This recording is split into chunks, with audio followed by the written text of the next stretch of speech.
Today, the latest inflation news says we still have a problem.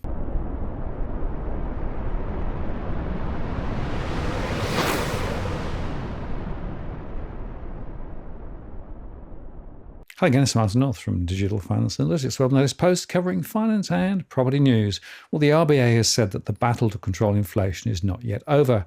And the latest data from the ABS, the monthly CPI report for July, came out today and confirms that inflation does indeed remain a problem. The monthly consumer price index, the CPI indicator, rose 3.5% in the 12 months to July 2024. That's down from 3.8% in June. But the annual trimmed mean movement was 3.8% in July, down from 4.1% in June, still well above the target range. The monthly indicator, of course, is not that reliable. It only covers around 60 to 70% of household items in the quarterly basket of goods and services, and the composition of measured items jumps around between being more heavily skewed towards goods in some months and more towards services in other months, making it harder to get an apples-to-apples comparison on prices. The accumulated price increases in the past 3 years or so does remain much higher than income growth. So, as my surveys show, many households are under significant financial pressures. A slowing in the rate of growth, frankly, is largely symbolic. We're not seeing much price deflation at all. The extended and expanded Commonwealth Energy Bill Relief Fund rebate and the introduction of state government rebates has begun to take effect from July 2024. Those rebates have the effect of reducing electricity costs for households, but of course the RBA is looking through this short-term support when assessing monetary policy. The rate-setting board left the benchmark at a 12-year high of 4.35% just 3 weeks ago, saying it remained vigilant to upside risks for inflation. With the data unlikely to sway the Reserve Bank from its hawkish stance, the yield on policy-sensitive 2- and 3-year notes both climbed, while the local currency rose as much as 0.3% to erase its year-to-date loss against the greenback. And money markets are those still pricing in a rate cut in December. The most significant contributors to the annual rise were housing up 4%, food and non-alcoholic beverages up 3.8%, alcohol and tobacco up 7.2%, and transport up 3.4%. The ABS said that CPI inflation is often impacted by items with volatile price changes like automotive fuel, fruit and vegetables, and holiday travel. So it's helpful to exclude those items from the headline CPI to see the underlying inflation, which was 3.7% in July, down from 4% in June. Housing rose 4% in the 12 months to July. That's down from 5.5% in June. Rents increased 6.9% for the year to July, down from a rise of 7.1% in the 12 months to June, reflecting a new tightness in the rental market in capital cities. The annual rise in new dwelling prices has remained around 5% since August 2023, with builders passing on higher costs for labour and materials. The lower increase in housing for the year to July was primarily due to falls in the price of electricity. Electricity prices fell 5.1% in the 12 months to July, down from a rise of 7.5% in June. It's the introduction of the new Commonwealth and state rebates, of course, that drove the fall in July. The first instalments of the 24-25 Commonwealth Energy Bill Relief Fund rebates began in Queensland and Western Australia from July 2024, with other states and territories to follow from August. In addition, state-specific rebates were introduced in Western Australia, Queensland and Tasmania.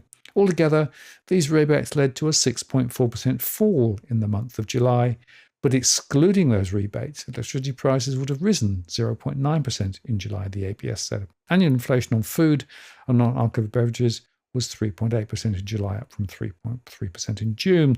The largest contributor to the annual rise in food prices was fruit and vegetables, which rose 7.5% in the 12 months to July, compared with 3.6% in June. Higher prices for strawberries, grapes, broccoli, and cucumber drove fruit and vegetable prices to their largest annual rise since December 2022. Policymakers, of course, at the RBA will remain cautious to Wednesday's data, given they only include part of the overall CPI basket.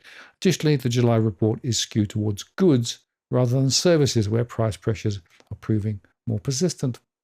Today's step-down in inflation was largely expected and is unlikely to be sufficient in isolation to cause the RBA to abandon its hawkish bias at its board meeting next month, which puts it at odds with the Reserve Bank of New Zealand and the Bank of England, both of which cut in the past month, although from higher rates, while the Fed looks set to cut in September, as I discussed recently.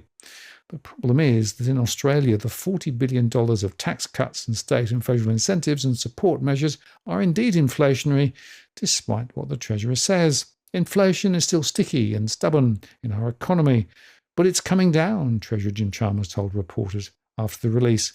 Our cost of living policies are helping to shift the fickle headline rate, maybe, but in underlying policy terms, no, I don't think it is. The RBA's forecast suggests headline inflation could temporarily dip to 2.8% by the middle of next year. That's inside the 2 to 3% target band. That's partially due to the $300 energy price rebates for every household from the federal government and additional subsidies from states such as Queensland, which is offering $1,000 to every household. But the RBA expects headline inflation to shoot up to 3.7% at the end of 2025 after the sugar hit of the energy bill rebates runs out. There was a similar lived experience in the June quarter when the expiry of the previous energy bill rebates contributed to a rise in measured electricity prices. In fact, RBA Assistant Governor Sarah Hunter told a parliamentary hearing this month that temporary energy rebates would not reduce underlying inflation, which the RBA focuses on to set interest rates. Dr. Hunter said energy bill rebates were not helping the RBA to get inflation back to targets sustainably, since the policies were temporary. Oh, and a reduction of students into the country to 270,000 from over 500,000 will only have limited impact too.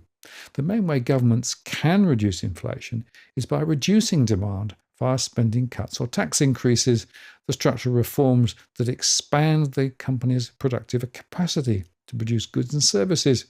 Broader federal and state government spending, though, has forced the RBA to delay by 6 months at least the expected return to inflation to the midpoint of the 2 to 3% target band.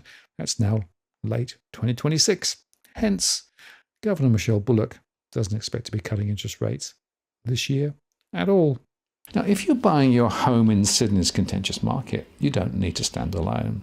This is the time you need to have Edwin Almeida from Ribbon Property Consultants standing alongside you. Buying a property is both challenging and adversarial. The vendor has a professional on their side. Emotions run high, price discovery and price transparency are hard to find, and then there's the wasted time and financial investments that you make. Edwin understands your needs, so why not engage a licensed professional to stand alongside you? With RPC, you know you have experience, knowledge, and master negotiators looking after your best interests. So shoot Ribbon an email at info@ribbonproperty.com.au, and if you use the promo code DFAWTW/Martin, you can get a 10% discount offer. I'm Martin North from Digital Finance Analytics. Many thanks for watching, and I'll see you again next time.